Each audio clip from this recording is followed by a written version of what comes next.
Welcome to the concluding part of our show, Living in God's Light, a conversation with Vincent Todd Tolman, vegetarian. And that vulnerability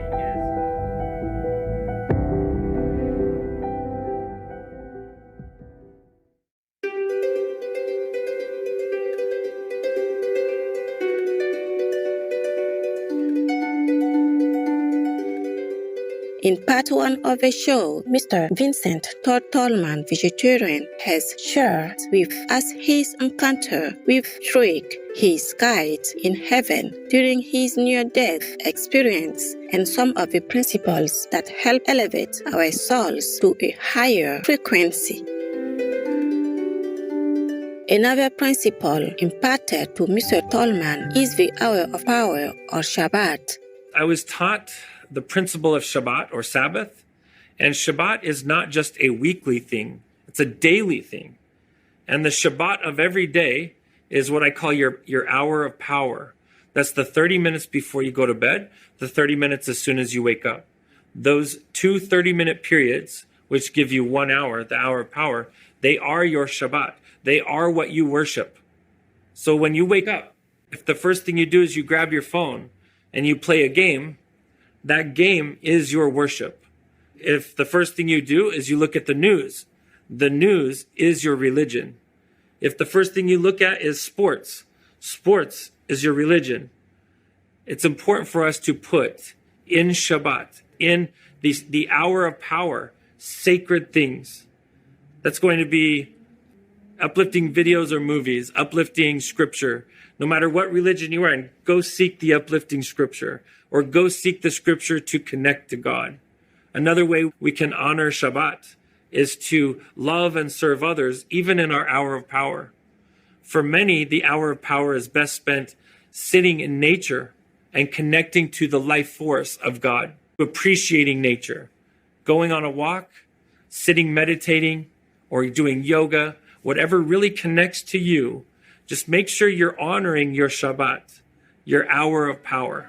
Because when you do, you're framing your life. You're framing your paradigm.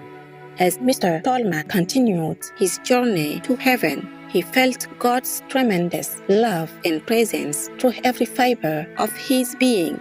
He did not want to go back to his life on earth.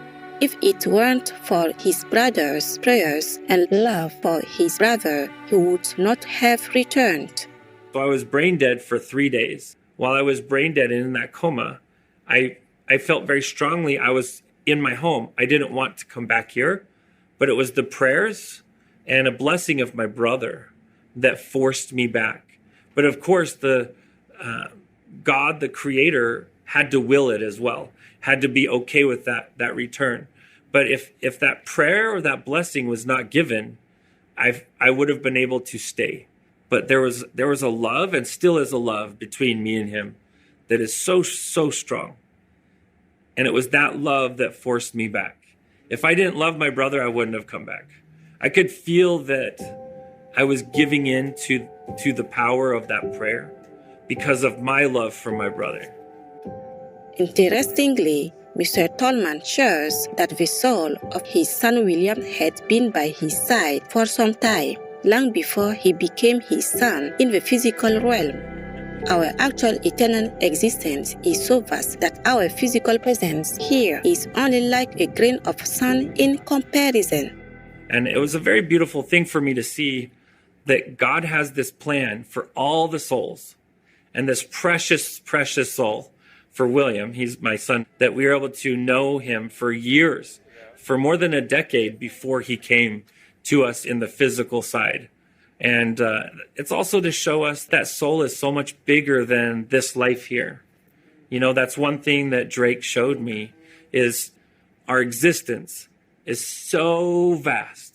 If you take a ribbon and you take that ribbon and attach it to you, and take the other end and attach it to the edges of the known universe, which that is almost not comprehensible for our brains to understand how long that ribbon would be. And then you drop one tiny little grain of sand on the ribbon. That grain of sand is our existence here. That ribbon is us. And that grain of sand is so small compared to who we really are. And that's also why, our progress, it was eternal before we came here. It's going to be eternal after we come here. But here is an opportunity that we can learn to grow, we can build and learn to use our thoughts and our choices to build relationships, to build the good things in this world. And then we get to take that knowledge, that ability to love and to build, so we get to take it with us for the eternities.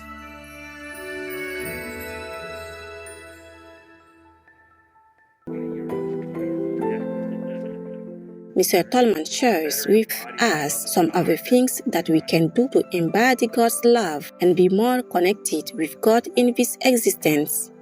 Through loving service, helping, and caring for all beings, we can strengthen the presence of God in us. The hard part is there's a veil.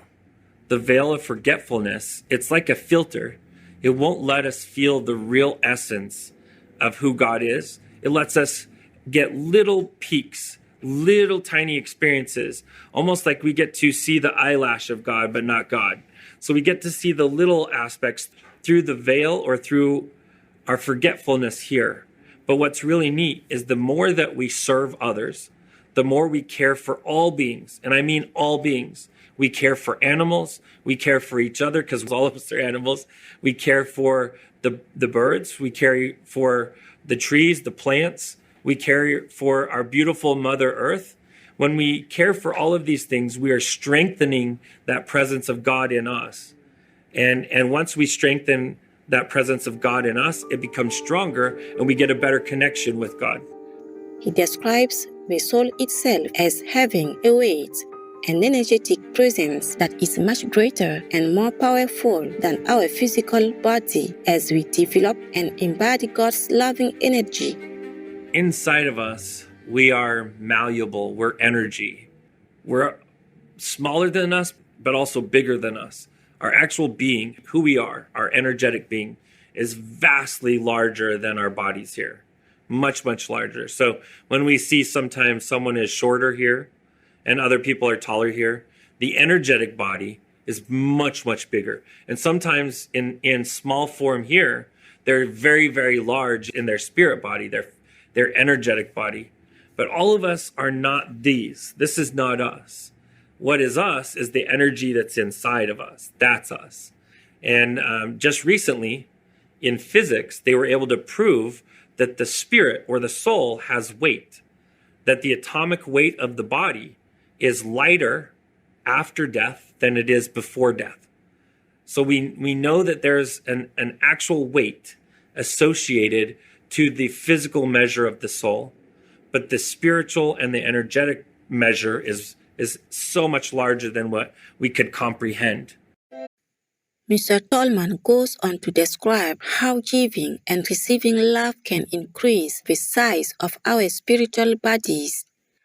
The more that we love and the more that we share love, and more importantly, the more that we allow ourselves to receive love, because that's one thing that a lot of people have a hard time with.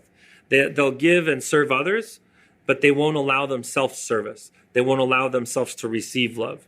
So the more that we give and receive love, the bigger the energetic body gets. And we can get very, very large as far as energy.